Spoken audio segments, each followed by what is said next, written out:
En el nombre del Padre, y del Hijo, y del Espíritu Santo. Amén. Alabado sea nuestro Señor Jesucristo. Sea por siempre bendito y alabado.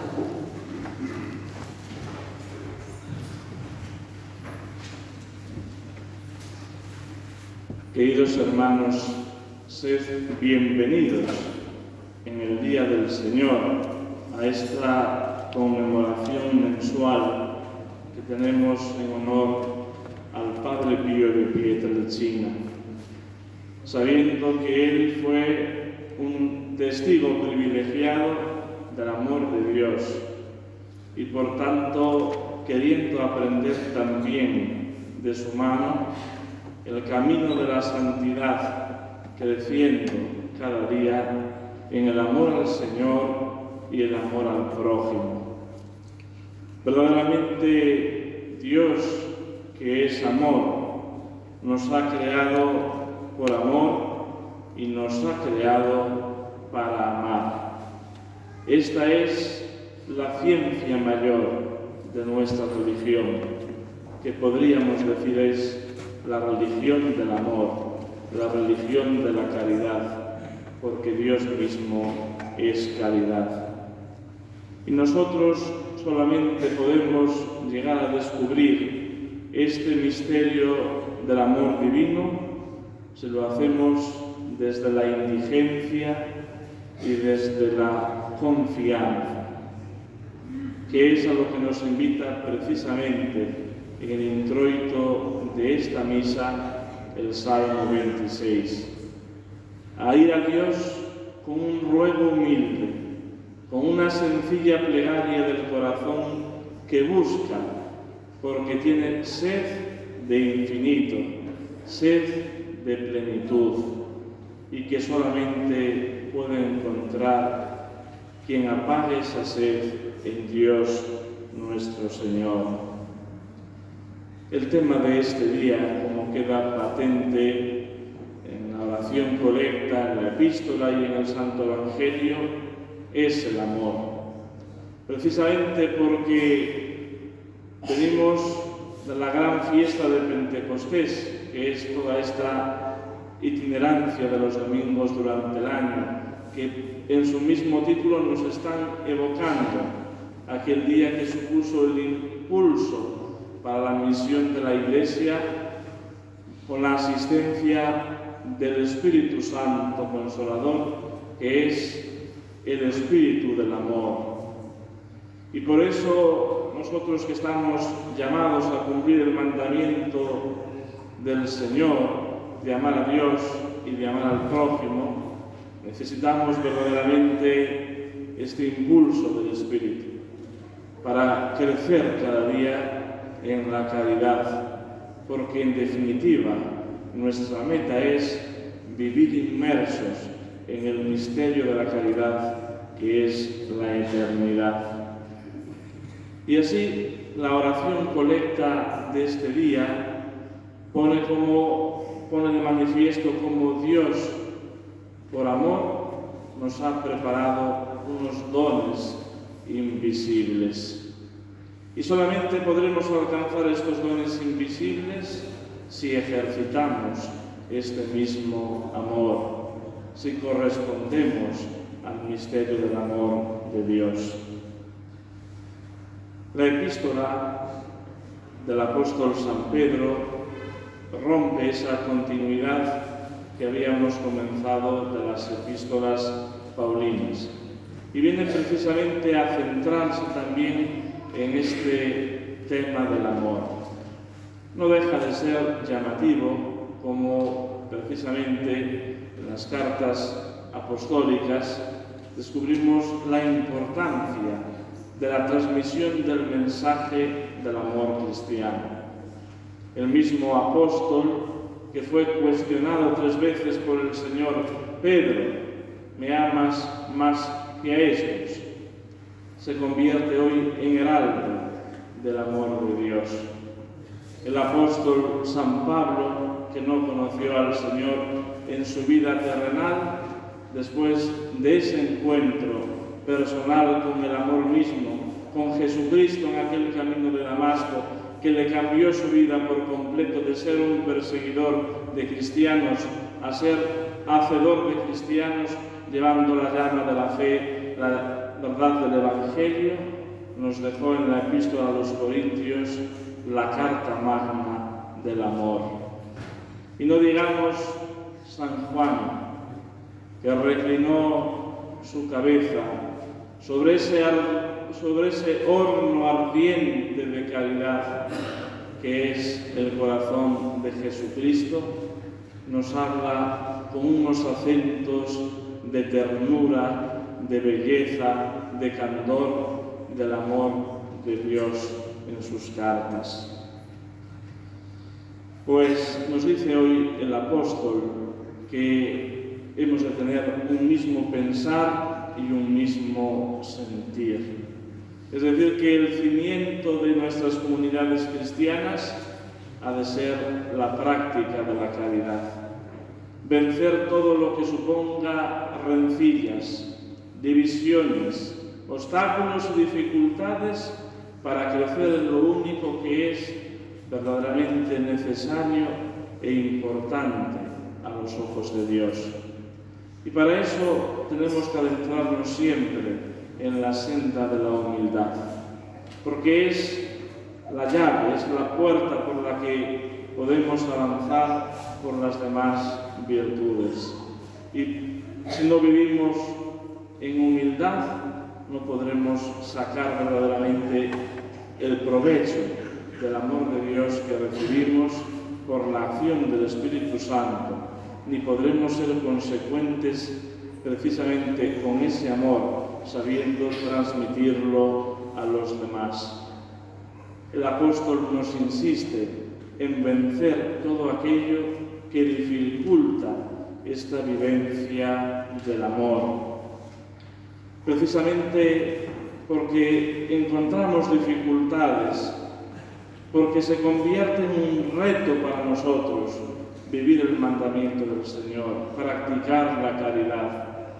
Por eso tenemos que aprender a vencer el mal a fuerza de bien, a responder con amor, como lo aprendimos del Señor en el Evangelio, porque la ley de Cristo no es una mera teoría, sino que Él mismo la confirmó con su propia entrega, con la donación de sí mismo, con aquello que el apóstol y evangelista San Juan determinó. En esto hemos conocido el amor más grande, en que Dios envió a su Hijo a dar la vida por nosotros. Este mismo pensar y mismo sentir que nos hace vencer todas las dificultades es lo que nos dice el libro de los Hechos de los Apóstoles, que destacaba precisamente en aquellas primeras comunidades cristianas. Eran un solo corazón y una sola alma por el amor.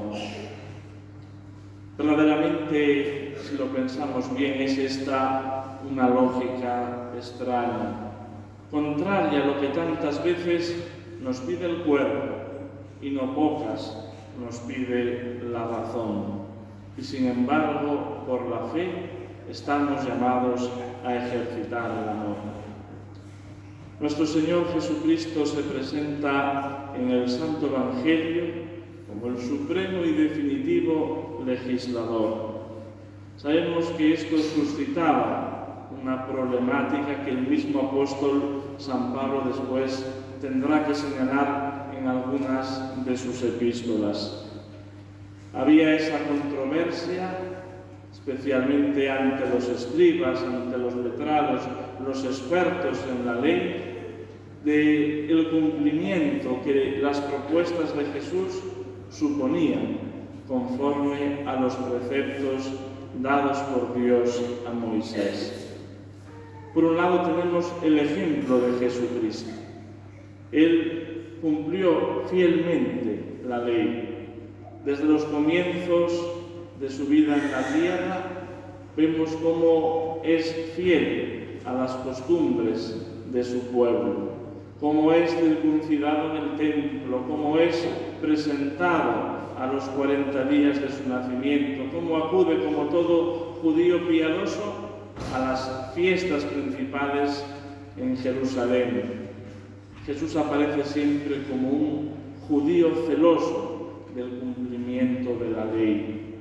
Y sin embargo aparece, como digo, esa controversia en torno a los discípulos. Le señalan los fariseos: los discípulos de San Juan Bautista ayunan, pero los tuyos no. Los discípulos hacen esto, pero los tuyos no. Tantas veces esa acusación intenta desprestigiar la misma enseñanza de nuestro Señor Jesucristo. Y por eso nuestro Señor Jesucristo, que hoy nos dice en el Evangelio: habéis oído que se os dijo, pero yo os digo. Él mismo explicará: no he venido a abolir la ley y los profetas, no he venido a abolir, sino a dar plenitud, a dar el sentido propio y más profundo de cómo hemos de cumplirla, no con un cumplimiento, sino con el deseo sincero y profundo de acatar la voluntad de Dios y de agradarle. Por eso, verdaderamente, el amor real que nos propone Jesús pasa por la reconciliación. Él es, como veíamos unos domingos atrás, el gran reconciliador, porque Él ha hecho la obra de la redención, la reconciliación de Dios con los hombres y los hombres con Dios. Y por eso nos pide que nuestra vida no sea ajena a nuestra práctica religiosa, que no haya en la misma como una contraposición. Por aquí va mi práctica cotidiana y por aquí, por este otro lado, va mi práctica religiosa. No tendría ningún sentido que nos presentáramos, dice el Señor, ante el altar de Dios a elevar nuestra ofrenda si antes no hemos ofrecido con humildad la ofrenda de la reconciliación y del perdón fraterno, porque el mismo Jesús lo hizo ya por nosotros. Queridos hermanos, imitando el ejemplo de Jesús, estamos siempre llamados a la vivencia de la caridad, a crecer cada día en ella. Una de las expresiones más claras del amor de Dios es precisamente el amor conyugal, que es representación del amor de Cristo a su Iglesia, por la cual ha dado tanto que ha dado su propia vida. En este día tenemos una celebración particular en nuestra Iglesia. Un matrimonio cumple los 50 años de su casamiento. Amparo y Antonio, rodeados de su familia, de sus hijos, de sus nietos, de sus seres queridos, como devotos del Padre Pío, acuden hoy ante el altar de Dios para darle gracias en lo más profundo de su corazón por estos años de vivencia en común, colaborando con la obra creadora de Dios en la procreación de los hijos, en la educación de los mismos, pero también con la ayuda mutua, que no deja de ser un acto continuo de amor. Son tantos los peligros y los enemigos del amor. Son tantas las dificultades que tantas veces amenazan esta vida conyugal en las familias, que amenazan los hogares cristianos. El egoísmo, el afán de dominio, los caprichos, la intolerancia, la infidelidad, la desilusión. Precisamente si no descubrimos en medio de esas dificultades el amor de Dios, todo acaba perdiendo la estabilidad y la consistencia y por tanto parece que lo más fácil es tirar la toalla. Y sin embargo el Dios fiel, que mantiene su fidelidad y su alianza de generación en generación, nos llama precisamente a esta mutua fidelidad y unidad de los esposos. Para terminar, un consejo del Padre Pío sobre la práctica del amor. El Padre Pío fue un gran santo. Para que la Iglesia declare a uno santo, lo primero que examina es la vivencia de las virtudes teologales recibidas en el santo bautismo, fe, esperanza y caridad, y las virtudes cardinales, prudencia, justicia, fortaleza y templanza. Y si verdaderamente se declara la heroicidad de esas virtudes que se han vivido en grado supremo, entonces ese proceso va adelante a la espera de un milagro para la beatificación. La vida del Padre Pío es, por tanto, una escuela de las virtudes cristianas. Y entonces dice el Padre Pío que la vida del cristiano es como un collar en el que aparecen distintas joyas engarzadas que son cada una de las virtudes.